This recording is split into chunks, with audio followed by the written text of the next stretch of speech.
Okay, so welcome to this Pre-Modern Gothic Extra with me, Dr. Liz Oakley-Brown, in conversation with Dr. Amy Jackson. I'm so delighted to welcome you to my office in Lancaster this afternoon, Amy.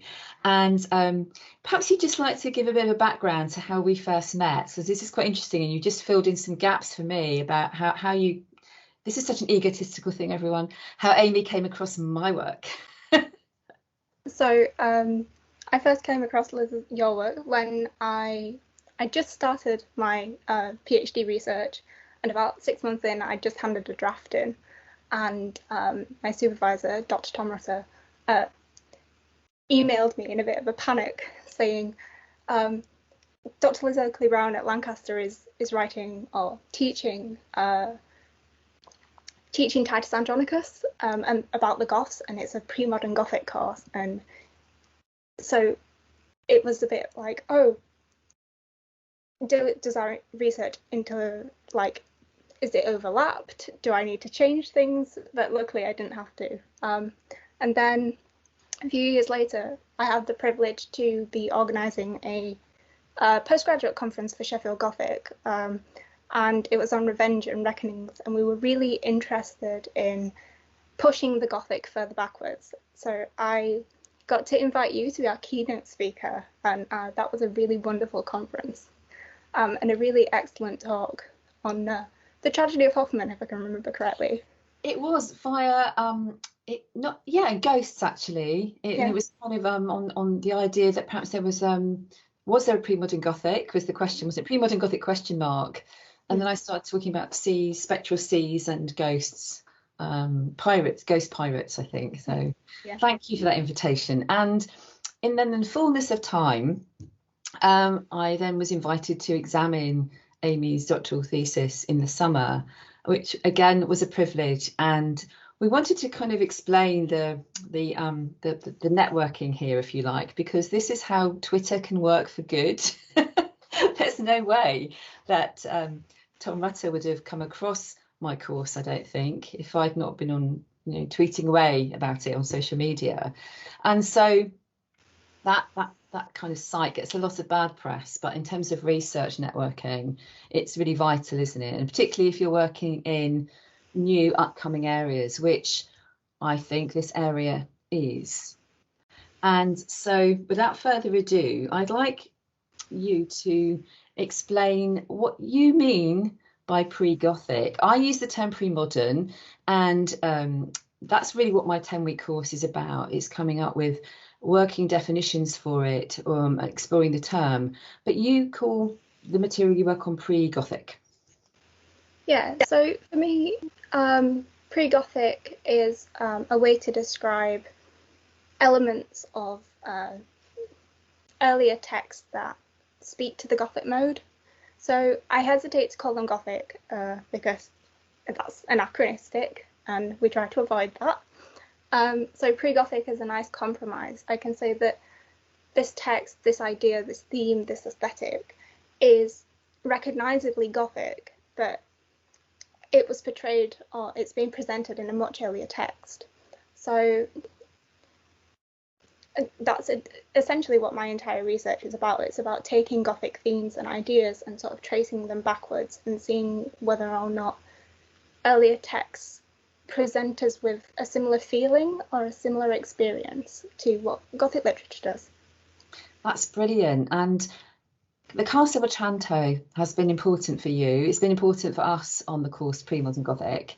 So perhaps you could say a little bit about how that text, Walpole's novel, functions for you in your research.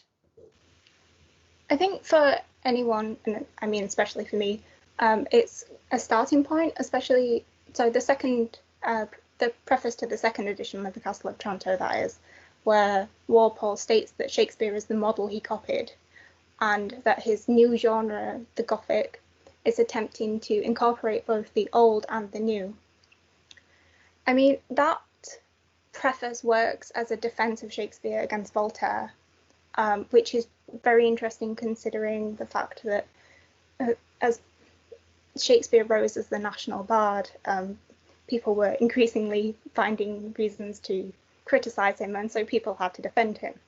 But by defending Shakespeare, Walpole shields his own genre from criticism. So he can just say, well, I copied Shakespeare, and Shakespeare's the national bard.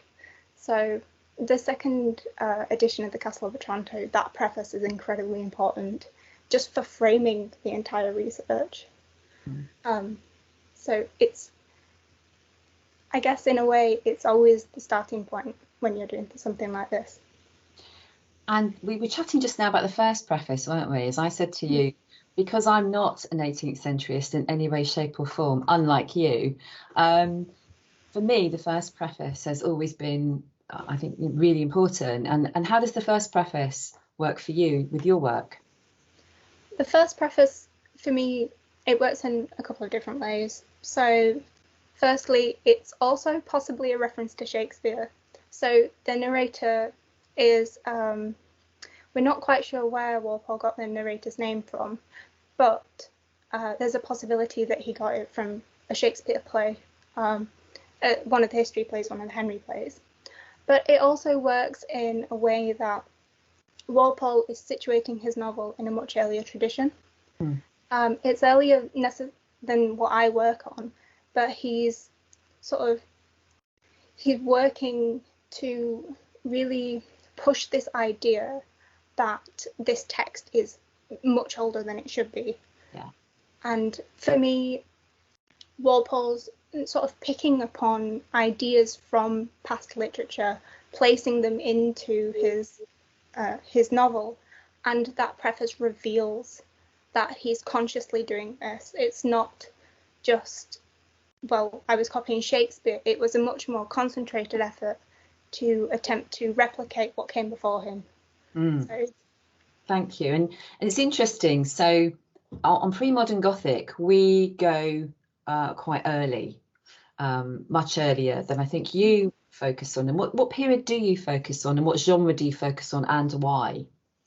So I think the earliest text that I look at is currently Marlowe's Dr. Faustus. So that's roughly 1592. And in the Renaissance period, I go up to like the 1620s for now. And then when it comes to Gothic literature, it's 1764 to 1826, I think. So they're quite narrow periods in time. So I mainly focus on Renaissance tragedies and tragicomedies, and quite a lot of revenge tragedies, because revenge is a genre that's quite Gothic in its aesthetic. Yeah. I mean, what would you say was the most Gothic play you discussed? And I think you've almost answered that, but I'm just going to ask you again. Is that a hard question?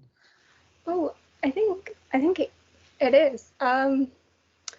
I personally think Middleton's The Revenger's Tragedy is one of the most Gothic, visually Gothic plays. Marlowe's Dr. Faustus is, in its feeling, in its experience, quite Gothic. Titus Andronicus is quite Gothic in its gore, but also its exploration of like identity and who we are. Yeah. So yeah, there's lots. I think there's Gothic elements in lots of different plays. But Middleton's The Revenger's Tragedy for me is like very Gothic. So what exemplifies the students on my course? We don't study that play, but if you could just give a summary for people perhaps that don't know the plot or the play, but in terms of its Gothic quality, how Gothic-y is it, if we're going to use Alexandra Warwick's sort of term, feeling Gothic-y? So the play opens with Vindici holding the skull of his dead lover. It's a parody of Hamlet, which in it and of itself is quite Gothic, parodying the genre that it's part of. Gothic often does that. But the aesthetic of sort of memento mori, but it just being this prop that he uses, the skull of Gloriana, is quite a Gothic experience. But even so,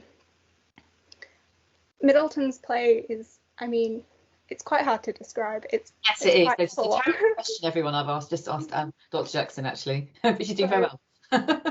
So So Middleton's use of parody, Middleton's use of meta-theatricality as well, that constant understanding that this is a play and this is a performance, I think is quite, it's obviously situated within its own time period, within the Renaissance period, but combined with everything else, painting the skull and turning her into a prostitute and things like that. It's all quite Gothic. It's quite a dark play, lots of blood, lots of gore, but also humour at the same time. So it's just, I don't know, everything just seems to come together in that play, and I think it speaks quite nicely to the Gothic mode.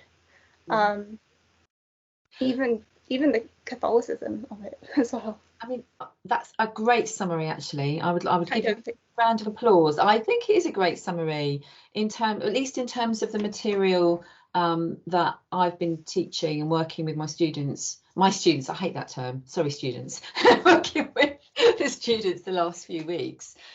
But something we've had trouble with, and I have trouble with, is when we say something is Gothic-y, so I'm going to speak a bit slowly, so I think you know where I'm going with this. How would you define Gothic? I know. Look at that deep intake of breath, everyone. So I think the Gothic is, it's a genre, but for me, I always treat it as a set of ideas. Yeah. And it's ideas that push boundaries. Yes. It's about transgression. It's about understanding the self. Yes. It's about coming to terms with taboo as well, even in terms of death and things like that. Yes. It's a genre that adapts easily, and that I think it's, even though it deals in the macabre and things like that, I think it's a genre that is accepting of itself. Oh, that sounds interesting. What do you mean by that? That sounds a great phrase, but I'm not, because it's a Wednesday afternoon and I'm slightly slow on the uptake. What do you mean by that? So what I mean is that I think the Gothic is generally self-aware of its own limitations, but I also think that it does promote, it's a genre that promotes us to look inwards, and to accept sides of us that we might not necessarily want to accept.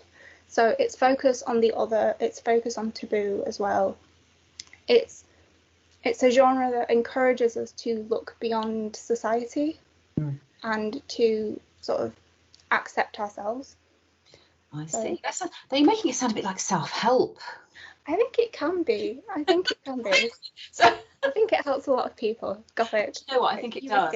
No, I was being a bit facetious there, I think, but actually, I wonder why, and we're just going to digress a little bit from the pre-Gothic, just to sort of muse on why the Gothic then is so popular. Do you think there is an aspect to it that it's, I hate to use the word cathartic, but do you think there's something about it, why it's been so popular, maybe, in the last 100 years or so? Yeah, I think because I think because the genre is easily adaptable, it can be used to sort of explore any time, any place, any feeling. So I do think that it's enduring popularity is probably down to the fact that it is I hate to say this, but it sort of speaks to us in some way. Yeah. So instead of, it might be sort of a fantasy in some way, but there's always sort of a human element to the Gothic. This is interesting. Something we were talking about this week. I was reminding myself of Catherine Belsey's work actually with the students, and because it's her work on ghosts, etc. But thinking about the tension between thinking of a text or the Gothic text as being constructed out of discourses of ideology and power and knowledge, but also at the same time, without wanting to say there's any kind of essentialist human identity at all. At the same time, there is something that in the West, at least the White West, tends to respond to. Yeah, I completely agree. I think it's a very complicated genre, and I think it's because it's not really a genre. No, and we just put that it's not really a genre, and this is why Walpole's so useful the Castle of Otranto, isn't it? Because of its avowed sort of naming of this literary Gothic. Yeah, he sort of puts a stamp on it and says, this is the Gothic. That, I mean, arguably Walpole's The Castle of Otranto is the least Gothic novel that you can read. Really? Because I sort of stop there, because as you know, famously, there are no novels in pre-modern literature, which is probably why I study it. So what say some more to me, because I'm not, I don't really work on anything after the Castle of Otranto, really. Say some more about that. That's a fascinating idea. Walpole's has an aversion to death.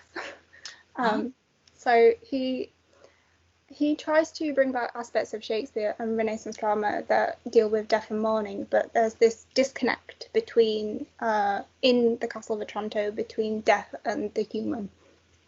So ideas of death are placed onto the giant helmet instead of his own son, and it's more about the supernatural than that sort of mourning aspect that he takes from Shakespeare. So I think early Gothic is early Gothic's about mourning in a way. That I think there's a real disconnect, and there are moments of terror within the play, but it's mostly just an exploration of the supernatural and prophecy. So, yeah. And we're very fond of Bianca in our seminars, at least I am, because I mean, do you think there's a sexual politics of Gothic, at least pre-Gothic, pre-modern Gothic? And I seem to be leaping forward, but because you were saying that, if I understood you correctly, that the Castle of Otranto avoids death, except Matilda. I worry about Matilda a lot in kind of discussions of the novel. Have you got any thoughts about that? Again, I'm appealing to your expertise, because I don't really work, on novels and sort of the subsequent ideas of femme fatale and so on and so forth. There's definitely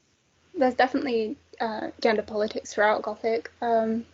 It's something that I do touch on in my research in terms of how women are treated. It's quite, in some ways, quite a misogynistic genre. In the very early. Yeah, exactly. We have to emphasize that. I'm talking like early, late 18th century. It sort of shifts once you get to like Radcliffe and Shelley, and they bring in more sort of three-dimensional women. But I think Gothic tropes of damsels in distress and things like that, and femme fatales, and there's quite often a sort of with some writers, there's quite a I guess it's the Madonna Hall complex, but I don't want to say that it is necessarily, but I think you have the sort of innocent virginal woman or girl, and then the sort of older, maturer woman. And I think in the Castle of Otranto, it's quite a predatory relationship, obviously, because that. So I think that it's sort of layered. I guess in terms of death, the way that I think about it is that there is a divorce from death and the corpse itself. Yeah, I see. Yes. But I think in terms of gender, I think it's sort of expected that there is a connect between gender and death as well. Yes, it is. It is complex, and I think just to sort of sum up what we've been discussing so far, it's this idea, isn't it, that let's say the Castle of Otranto and pre-modern Gothic or pre-Gothic, which is what we've really been talking about. It exploits binary oppositions, doesn't it? Derrida's idea of violent hierarchies, and I loved the point that you made a bit earlier about pushing boundaries. And I suppose one way we could think of summing it up for now is that and it's your term, using the term you didn't want to use, sort of Madonna Hall, that we seem to have these pretty obvious binary oppositions. And yet, as you're now showing, when you start actually unpicking and unpacking Otranto and the text that sort of precede it, those binaries just collapse in on themselves. And you don't have to be post-structuralist necessarily. You don't have to be a follower of Derrida necessarily. But Gothic does that, doesn't it? It kind of likes to take those archetypal, as I say, kind of dyads, and as you said, push the boundaries, push them to their limits. And that's why I think so exciting about them, really. And there's something that I think that readers and audience members, of course, can grasp onto. And yet it's when it gets into that sort of those complex, messy domains that that really it starts, I think, to incite the readers or the spectators' curiosity. We spend quite a lot of time thinking about wonder as well, and particularly in the much earlier texts, where I think it's hard to see so much sort of horror and sort of terror, because obviously, well, not obviously, but arguably there is a sense of historicisation of emotions and so on and so forth, and selfhood. But there is still sort of a sense of curiosity, and that using, let's say, preternatural, supernatural ideas to just think about the world in general. And we're thinking here about Gawain and the Green Knight. I'm sorry I kind of veered away from your work for a bit, but just thinking about images that sort of push those ideas of what is living and what is not, to put it very obviously. But to come back to your work, so we should come back really to the drama aspect, because that's something that I'd like to discuss a bit more with you, because I feel that I don't think about it enough. Why do you think drama in the period that you work on is so important for pre-Gothic materials? I guess the starting point would be the fact that early Gothic is intrinsically connected to Shakespeare. Yeah. So you obviously think about the preface to the second edition, and he's talking about Hamlet and Julius Caesar and Macbeth, and even later Gothic writers and Radcliffe, Matthew Lewis, all use Shakespeare plays. So obviously the Gothic is quite a theatrical genre. It lends itself quite nicely to being adapted. And also there are Gothic plays from the era. Yeah. So the Gothic is a genre that sort of takes from theatrical convention. But if we look at the era that I work in, which is the Renaissance period, the sort of late Elizabethan and Jacobean eras, theatre was probably the most popular form of entertainment or of literature at that time. It's constantly reflecting the society that it's within. So if you want sort of a good representation of what was popular, I guess, or what was, I guess plays could be quickly produced as well. So there's that sense of haste as well with drama. Yeah. So, oh, sorry, I interrupted you then, but I was just thinking the immediacy. I'm so excited by your work. I've completely forgotten all my social, niceties. Yeah, the immediacy of it, isn't it, as well? Yeah. Yeah, I think because obviously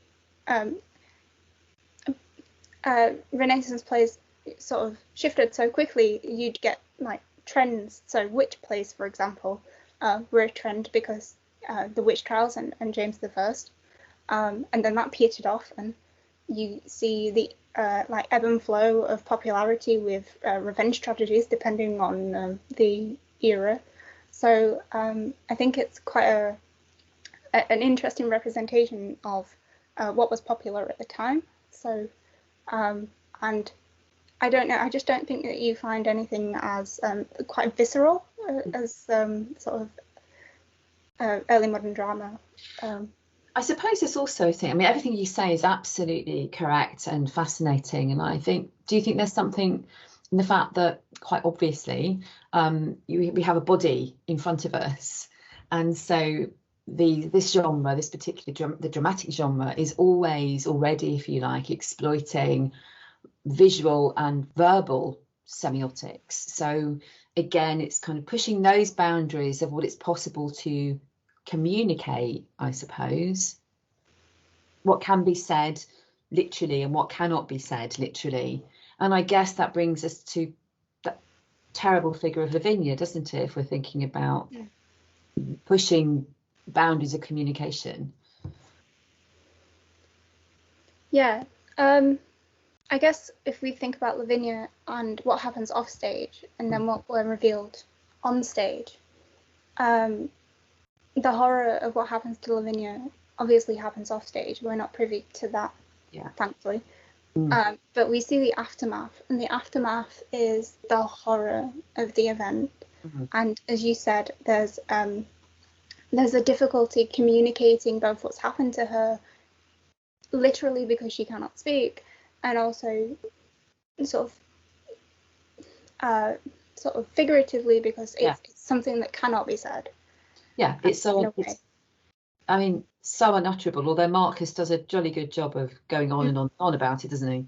So but the point is, it's such an almost, as other critics have said, an unspeakable act of violence. That and I suppose then when you have this image of Lavinia, then every other woman that one reads subsequently, I feel in the Gothic tradition, is haunted by Lavinia. Lavinia does serve as, in some ways, an archetype or a starting point for a lot of Gothic heroines. I think sometimes they're pushing against the sort of the way that she couldn't express herself, and always trying to avoid the fate of Lavinia in Gothic literature, and even in some Renaissance revenge tragedies as well. So,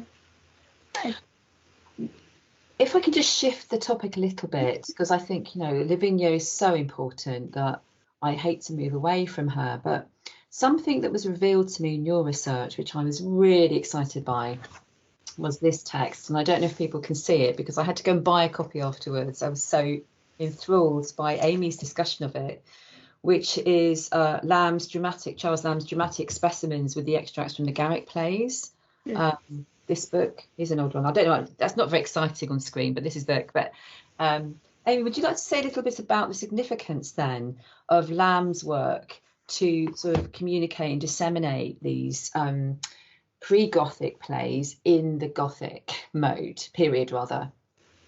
So what Lamb's doing is he's taking old plays, as he calls them, which I guess they were, and presenting his reader with the bits and pieces of these plays that he thinks is most relevant.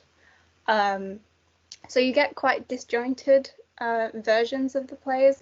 Some of them I'd even call mutilated because of what he does to them. And he gives like little biographies of the playwrights where he thinks it's necessary as well. So for me, it was mainly about trying to figure out how these plays were being read and distributed. Exactly, during the 18th and 19th centuries. And I guess what you get is, especially not with all of them, but with quite a lot of the plays that I've been looking at, you see the tendency, you see Lamb sort of picking what I'd consider pre-Gothic moments from the play to include in his collection. And that's why I was so excited by Amy's work, everyone, is that it's that moment when you're examining a thesis that you just realise that you're reading something really important that is going to shape whatever you do. And in my case, it's not that much really, but whatever you do with Premodern Gothic.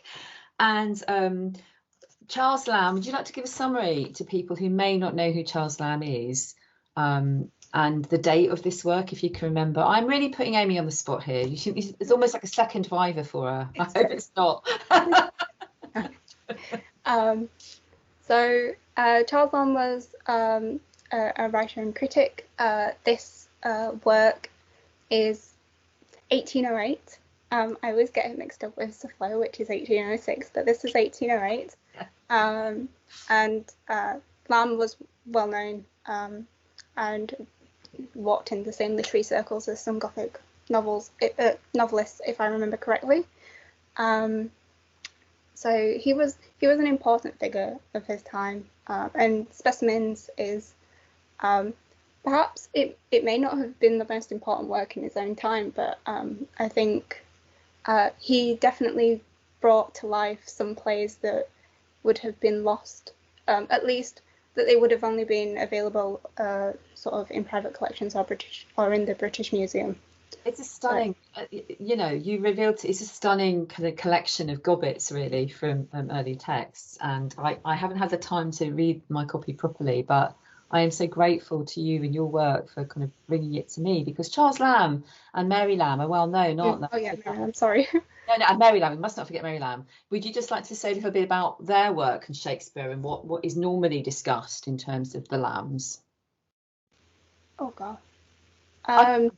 This is not in terms of their adaptations of Shakespeare. That's what I'm thinking. Yeah, no, I just completely blanked then. I'm sorry. No, that's okay.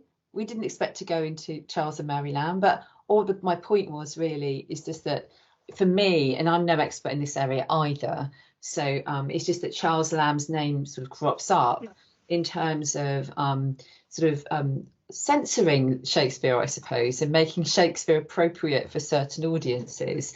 But what Amy's work revealed to me is that Lamb's own dramatic interest in sort of early drama was more wide-ranging, and in terms of pre-Gothic, as Amy calls it, and pre-modern Gothic, as we call it, as I call it, just so exciting, and sort of enables, I think, Amy with great integrity to be able to go forward and take pre-Gothic beyond Walpole and then into the 18th century proper, which you do brilliantly, I must say. I want to ask you as well what your plans are for your work now, because there's been some exciting developments since we last had a chat, when I thought it'd be great to have a discussion with Amy about her work in this kind of format. Something's happened. Well, I've so currently I'm working on a proposal to turn my thesis into a monograph, hopefully. So I'm hopefully aiming it towards the Gothic series at University of Wales Press, but obviously we're in early stages and I haven't submitted the proposal yet, but that's what I'm aiming for. So hopefully this will be turned into a sort of actual book one day. I hope it will. It needs to be out there. Absolutely does, because I think, I hope already you've given some tantalising insights into how your work will further the brilliant work already done by Dale Townsend and John Dukakis as well, back in sort of 2007, 8. Eight, yeah, thank you. And how you can kind of take this idea and sort of push it forward, and yeah, so exciting. So is there anything else you'd like to add this afternoon? I think Amy supplied a wonderful kind of proposal for this chat this afternoon, and as I say, I'm just delighted to be able to have a conversation with you, which is kind of semi-formal. I think it makes one think about ideas and sort of converse differently in a way, and sort of clarify thoughts a bit more, believe it or not. That's what I think it does. But you're going on, aren't you, to teach at Huddersfield, and hopefully you can use this conversation too. How are you hoping to use it in your future teaching? Well, I'm hoping to use it as a sort of a supplementary material. So I think I'm going to be doing a lecture on Renaissance Gothic, I think we're calling it. So obviously that will be an introduction to the sort of ideas, and hopefully through this conversation we'll be able to show that it's a topic that can be talked about, and it's not just a sort of far-flung idea, I guess. I guess that's And what you I actually mean. have exactly. I mean, you have an extract. I don't know if you want to share it. I mean, would you like to sort of do some close analysis before we go? You know, that's something that I always forget to do, which is a terrible pedagogical approach. So interested in the sort of big concepts. Would you like to? Should we finish with some close reading Of of the your lamp. yeah no Oh, of your text that you on the material on your slide? oh yeah, definitely. Okay. I will just attempt to share it. Yes. This is the moment, everybody, isn't it, where we say, I'm just sharing my screen, and that was very quick. I So think, we'll end okay. with some, Amy, we'll end with some Amy close reading, I think, some material. So over to you, Amy. Okay, so this is it's a single page split into two from Lamb's Specimens of English Dramatic Poets. It's the 1849 edition, and it's all page 183. So on the first section, this is the Revenger's Tragedy, obviously. The first section on the page is all from I believe it's Act 4, Scene 6. Obviously, you can see that there are some character names, but there's very little context. We have absolutely no idea what's going on. So this is the section of that scene that Lamb thought would be useful. He's talking about, or he's chosen a scene that's looking at female chastity. So as we know, that's quite a big thing in the Gothic. But what I find most interesting is actually the second half of that page. So these tiny little sections are all from Act 1, Scene 2. And we have absolutely no idea of who is speaking at all. These are just bits of dialogue that Lamb has chosen and just plonked in there and said, this is about death, this is about bastards, and this is about courtship. In fact, the first one, Evil Report After Death, actually starts in the middle of a line. So he capitalizes what? It's not capitalized in the original. There are 2.5 lines before that. So we don't even get the sort of full idea of what's going on. And this is what Lamb is presenting to his reader. The Revenger's Tragedy wasn't available to read in full in 1808. As far as I remember, it may have been available in a collection of old plays from about 30 years earlier, but at this time it hadn't been reprinted. So if you didn't know anything about the Revenger's Tragedy, this is what you were getting. So he's talking about death, again, a Gothic idea, bastards, quite a Gothic idea as well, this idea of inheritance and who inherits and bloodlines and things like that. And the strange little bit about courtship at the end. So I think this demonstrates that Lamb was mutilating the plays, or, well, I'd say that this is mutilated because we just have absolutely no idea what's going on. No, it's quite an odd concept, and I think just to bring the book up again. So this is what you'd buy.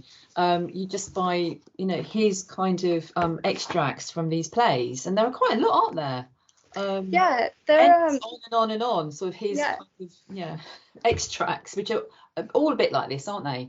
Yeah, they're all a bit. I mean, in some of them you get really long speeches, but some of them you just get bits and pieces of scenes. So Middleton's The Witch, for example, he only includes scenes that include Hecate and the witches. So you don't get any of the other backstory, you have no idea who the other characters are. He just focuses on the witch. And that's because he believes, as some did before him, that the play predates Macbeth. So it's like this idea that these scenes were important to Shakespeare, so they're important to us. But, I mean, some plays get 10, 12 pages and some get half a page. So it really depended on what Lamb was thinking about. And he says something really, striking to me. He talks about how he's not afraid to cull lines and characters and ideas that he thinks are useless. So he's very, I guess, very aggressive with his editing style. And it's interesting, it's sort of an aggressive critical approach, an aggressive act of editing, isn't it, actually? Quite literally, as well as Yeah. being figuratively. And this, of course, is the Revenger's Tragedy, which is the play you think is the most Gothic of all? Oops. Yep. So I'll just bring it back up. Yeah, I think this is probably one of the most Gothic. I mean, it's probably the most Gothic that I've talked about in both my work and at conferences. I find it really easy to talk about in terms of a wide variety of Gothic ideas. So parody, revenge, memento mori, sort of meta-theatricality, meta-fiction. So, and that sort of self-awareness. So I do think that, and visually it's quite a Gothic play as well. Things are done by candlelight, and the idea of disguises, and in a way, Vindici is acting sort of like Death in the Dance Macabre as well. So there's all these different things going on in the Revenger's Tragedy that I find particularly pre-Gothic, I'll say, not necessarily Gothic. Well, I think that's, yes, I think, again, you're quite right to come back to that important terminology. And you know what, Amy, I just want to thank you so much this afternoon. And I think it's great that our conversation has gone full circle from your discussion of Revenger's Tragedy and then to this moment in Lamb, which is sort of just extracting these sort of interesting, very small moments to take forward into the Gothic period itself, the period of literary Gothic, post-Walpole. So I want to thank you. I'll stop the recording now, and then we'll see if any students in the room would like to ask you a question. So thank you ever so much. Thank you. And I'll see you soon, and I can't wait for the book. Thank you.